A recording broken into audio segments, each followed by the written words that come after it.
Have you ever wondered what would happen if a city was designed to calm your nervous system instead of overstimulating it? Have you ever looked at a glittering skyline and quietly asked yourself why it still feels so empty inside? Welcome back to the channel. Today, I want to take you into a story that sounds like a paradox at first. A small Himalayan kingdom thinking about building a new kind of city. Not a copy of the usual global model, not a race to become the loudest place on earth, more like an attempt to build what we could call an anti-Dubai, a place where the purpose is not just to attract money, but to protect meaning, not just to grow fast, but to grow wisely. And the two big ideas I want you to hold in your mind as we walk through this are simple. First, the shape of a place quietly shapes the mind of the people living in it. Streets, noise, light, air, and even the speed of daily life become a kind of invisible teacher.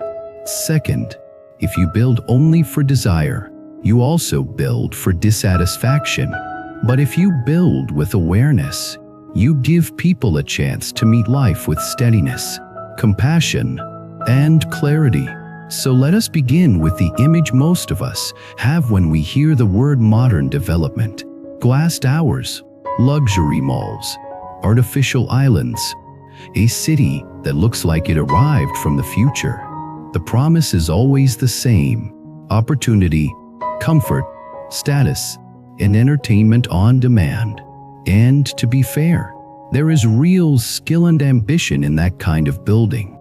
It is not easy to raise a skyline out of desert. It takes planning, engineering, and enormous resources. But there is also another side of the story that we do not talk about enough. When a city is designed like a machine for consumption, it can turn human attention into a commodity. Your calm becomes the price you pay. Your focus gets fractured into 1,000 pieces. Every surface is trying to sell you something, even if the product is just an image of who you should become. And here is the strange part. The more we chase comfort, the more uncomfortable we often feel inside. The more options we have, the less satisfied we become. The faster everything moves, the harder it is to hear your own heart. This is not a moral lecture.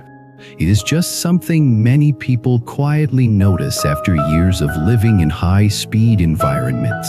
Now enter Bhutan, a country that has become famous for a different kind of metric. Instead of treating economic growth as the only story, Bhutan has talked for decades about something called gross national happiness. People argue about how to measure happiness. And of course, no country is perfect. But the deeper point is not that Bhutan has solved everything. The deeper point is that Bhutan has tried to place inner well-being and ethical balance at the center of national conversation. So when you hear that Bhutan wants to build a new city, it is natural to wonder, will it become just another global hub chasing the same old dream? Or will it attempt something else? Imagine a planning room. Engineers and architects sit with maps and models. But in this room you also feel another presence. Not as a person, but as a principle. The principle that the mind matters. The principle that suffering is not only personal. It is also designed into systems. It is built into routines. It is built into how we treat time, nature, and each other. In Buddhist language, there's a teaching that sounds simple but is unbelievably demanding. Train the mind, because the mind is where our world is born. If the mind is driven by greed, anger, and confusion, even a paradise can become a battlefield. If the mind is guided by generosity, patience, and wisdom, even a difficult life can become a path. So Bhutan faces a challenge that many countries face, just in a different costume. Young people need jobs. People want opportunities. The world economy is turbulent. Climate risks are rising, and there is pressure to open up, modernize, and compete. Now here is where the story gets interesting. Instead of saying we must become the next version of someone else, Bhutan hints at another question. What if we could design development as a form of practice? What if building a city could be like building a monastery, not in the sense of withdrawing from life, but in the sense of shaping life so it supports awareness? Think about what makes a place feel spiritually nourishing. It is not about religious symbols on walls. It is about how your body feels when you walk there. It is about the relationship between human life and the larger living world. It is about whether the place encourages presence or addiction. A city can either train you to speed up or train you to slow down. It can either turn you into a consumer or invite you to become a caretaker. It can either amplify comparison or encourage contentment. So let me tell this as a story, like we are walking through the future city together. You arrive not into a canyon of glass, but into a landscape that still feels like Earth. You see green corridors that connect neighborhoods, not as decoration, but as living infrastructure. Trees are not an afterthought. They are part of the plan. Water is treated like a sacred responsibility, not a feature for postcards. Buildings are designed to breathe, to reduce heat, to work with the climate instead of fighting it with endless energy. And you notice something subtle. The city is not trying to hypnotize you. The signs are not screaming. The lighting is softer. The streets invite walking. The public spaces are designed for meeting, not just spending. Now pause. This might sound idealistic, but there is a very practical logic here. When people can walk safely, they move their bodies more. Their stress goes down, their social ties strengthen. When there are parks and quiet zones, nervous systems recover. When daylight and natural materials are used wisely, sleep improves. When the air is cleaner, health costs drop. When communities are mixed rather than isolated by income, resentment can soften. In other words, compassion can be engineered into the basics. This is where the idea of karma becomes useful. Even if you are not religious, karma, in a grounded sense, is cause and effect. You plant certain causes. You harvest certain results, not as punishment, but as pattern.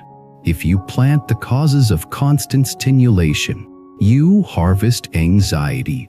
If you plant the causes of social isolation, you harvest loneliness.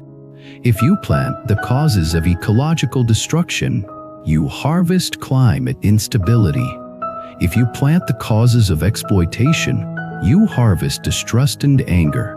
So the question for Bhutan is whether it can plant different causes at the scale of a city. Let us talk about the anti-Dubai phrase for a moment. Dubai is often seen as a symbol of extreme modern ambition, spectacle, luxury, record-breaking buildings, engineered islands, a global playground. Some people love it, some people critique it, but either way, it represents a recognizable model. The anti-Dubai is not a literal enemy. It is a mirror. It is a thought experiment. What would development look like if the goal was not maximum spectacle, but maximum balance? Not maximum consumption, but maximum well-being. Not to dominate nature, but to cooperate with it. Here is where the story becomes less about architecture and more about human desire. Because the greatest challenge is not concrete and steel. The greatest challenge is the mind. Even if you build a calm city, people can still bring restless habits into it. Even if you build a mindful economy, greed can still find loopholes. Even if you design for fairness, power can still tilt the playing field. So the city cannot only be built outside, it has to be built inside. This is why Bhutan often talks about values alongside policy. Things like cultural continuity, ecological resilience, community vitality, and good governance. Again, not perfect, but a direction. Now imagine the city as a place where everyday life includes small invitations to wake up. A person goes to work, but there are also spaces for silence that are socially normal, not weird. There are places where you can sit for 10 minutes and breathe without having to buy anything. Schools teach skills for attention and emotional balance, not only test scores. Workplaces respect rest, not as laziness, but as sustainability. And the economy. This part matters because without livelihoods, ideals collapse. Bhutan would likely want industries that align with its identity: education, research, clean technology, health, craft, culture, and forms of tourism that do not consume the soul of the place. But any plan like this meets the same hard question. Can you invite investment without selling your values? Can you create jobs without creating a culture of endless craving? Can you open your doors without losing your home? In Buddhist practice, there is a middle way. Not indulgence, not harsh denial, not blind growth, not frozen reddition. The middle way is about wisdom that can hold complexity. So maybe that is the deeper meaning of this city project. It is an attempt to practice the middle way at a national scale. Now let us step back and talk about why this story matters for you, even if you never visit Bhutan. Because most of us live inside systems that were not designed for our awakening. They were designed for productivity, extraction, and profit. Again, that does not make everything evil. It just means the default direction of modern life often pulls us away from presence. You wake up and your phone grabs your attention. News cycles provoke fear or anger. Ads provoke desire. Social media provokes comparison. Work provokes stress. The city provokes speed. By the time you sit down at night, you might realize you have been elsewhere all day. Mentally scattered, emotionally exhausted. So when we hear about a country trying to build an anti-Dubai, we are really hearing a question aimed at all of us. What kind of life are we building? One habit at a time. Because your life is also a city. Thoughts are buildings. Routines are roads. Attention is currency. The people you spend time with are neighborhoods. The media you consume is the atmosphere you breathe. If you want to live with more peace, you do not only need motivation, you need design. You need to set up conditions that support the mind you want to have. This is where some of the most useful spiritual hot words become practical rather than mystical. Mindfulness is not a mood. It is training attention to return. Compassion is not soft. It is strength that refuses to abandon others. Equanimity is not numbness. It is steadiness in the middle of change. Interdependence is not poetry. It is ecological and social reality. Impermanence is not depressing. It is the reason transformation is possible. Now let us deepen the story again with a few scenes. Scene 1. A young worker in a hyper-modern city. Bright screens everywhere.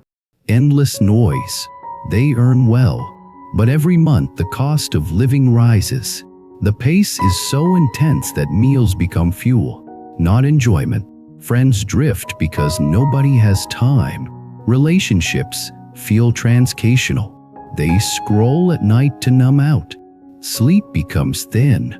Health becomes fragile. They ask themselves, is this success? Scene 2. The same person visits a place that moves differently. Maybe it is a mountain town. Maybe it is a temple. Maybe it is just a park in the morning. They notice the mind slows down. They notice thoughts become less aggressive. They notice they can feel their breath. They realize the body was carrying tension like armor. Then the person returns to their normal life and the tension returns. Why? Because the environment trains the nervous system. So now imagine a city that trains calm rather than tension. That does not mean everyone is calm all the time, but the baseline changes. The city becomes a silent ally. That is powerful. Now, here comes the difficult part. A mindful city cannot be only beautiful. It must be fair, because suffering is not only emotional, it is also economic. If housing becomes unaffordable, if workers are exploited, if the benefits only flow upward, then no amount of greenery will make the city enlightened. So the anti-Dubai dream must include social ethics. It must treat workers with dignity. It must protect local culture from being turned into a costume. It must ensure that development does not become a polite form of colonization by wealth. This is where Chinese wisdom themes align beautifully with Buddhist themes. Even if we speak about them in English, there is an old insight that the cultivation of the self is linked to the ordering of the family, the governing of the community, and the peace of the world. In other words, inner virtue and outer harmony are not separate projects. If leaders are driven by ego, policies rot. If citizens are driven by greed, communities fracture. If everyone is chasing face and status, trust evaporates. So a city designed for well-being also needs education designed for character. Not moralistic preaching, but real skills. How to pause before reacting, how to listen, how to handle disappointment, how to cooperate, how to care for the vulnerable, how to see through the illusions of endless desire. Because the root of many social problems is ingrained mind meeting unregulated power. Now let us talk about ecology, because this is not the side topic. It is the stage on which all human stories unfold. A city that destroys its watershed is building its own future suffering. A city that depends on endless air conditioning while the planet warms is building a trap. A city that produces mountains of waste is practicing ignorance. So if Bhutan is serious, the anti-Dubai must also be an ecological vow. In Buddhist terms, harming the living world is not separate from harming ourselves.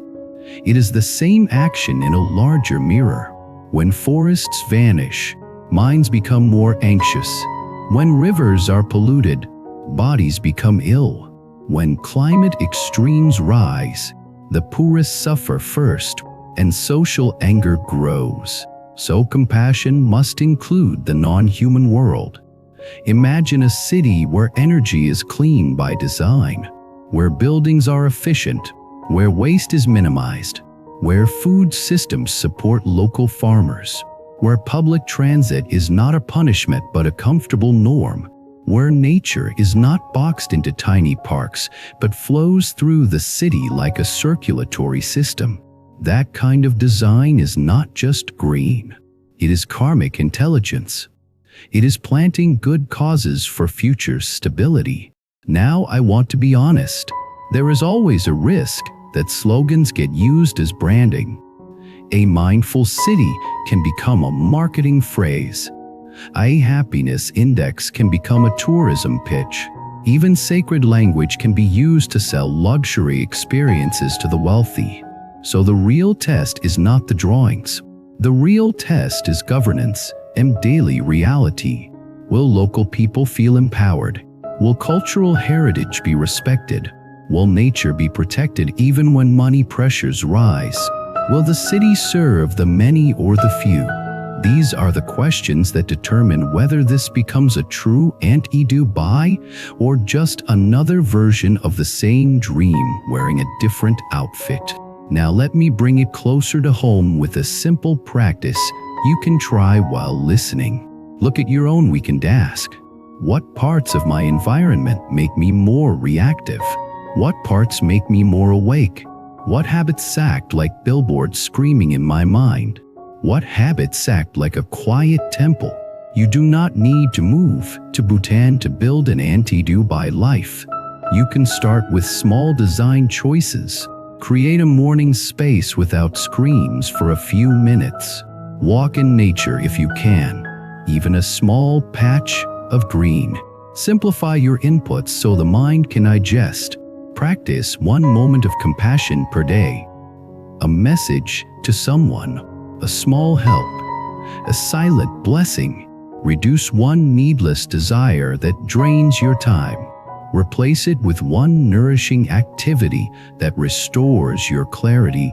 This is how inner cities are built. And here is the paradox. When you stop chasing happiness directly, happiness becomes more available. When you stop trying to impress the world, you start living. When you see impermanence clearly, you stop clinging so hard, and the heart relaxes. So perhaps Bhutan is trying to build a physical reminder of that lesson, a place that quietly teaches, through design, that life is not only about more, life is about enough. Now we come to the emotional center of the story. Why do people love spectacle cities? Because they promise escape from ordinary suffering. They promise that if you live there, you will become someone new. But the Buddha pointed out something uncomfortable. Wherever you go, you bring the mind with you. If the mind is burning, it will burn in a palace too. So a true anti-Dubai is not anti-wealth. It is anti-delusion. It is anti the belief that outer expansion alone will heal inner hunger. Real healing happens when wisdom meets daily life. That is why the most powerful building material is not steel. It is awareness. The most important infrastructure is not roads. It is ethics. The strongest security system is not surveillance. It is trust. The deepest luxury is not gold. It is peace. Now let us end the story with a reflection that many viewers may feel deeply. A lot of people today feel tired in a way sleep cannot fix, because the exhaustion is not just physical, it is existential.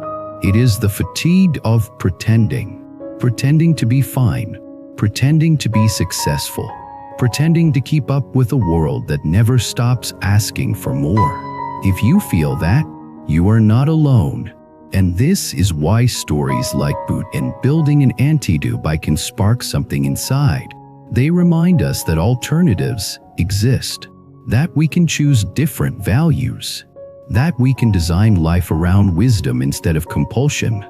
I have seen this personally in small ways through people around me. Someone who moved from a frantic schedule to a simpler routine and suddenly their kindness returned. Someone who reduced social media and regained attention like finding a lost treasure. Someone who started meditating for 5 minutes a day and realized that anger was not their identity, just a wave passing through. None of those changes required a new skyline. They required a new relationship with the mind. So if Bhutan succeeds, it will not only be a city, it will be a symbol that development can include the heart, a symbol that prosperity can be measured in steadiness and community, not only in numbers, a symbol that ecological care is not optional but foundational, a symbol that karma is real in the sense that causes shape futures. And if Bhutan struggles, that also teaches us, because it shows how hard it is to build wisdom into systems. It shows how strong the pull of global desire can be. It shows that mindfulness is not a decoration, it is a discipline. Either way, the story is worth watching, because it is a mirror of our time. Before we close, I want to invite you to reflect on one question without needing a question mark. What would your life look like if you built your daily environment to support calm, clarity, and compassion? If you have thoughts, share them in the comments. Tell me what an anti-Dubai life means to you. Tell me what changes you have made that brought you more peace. And if you want more stories that combine real-world ideas with inner training, make sure you subscribe, like the video, and stay close to the channel. Your support helps this space keep growing into something that serves awakening rather than noise.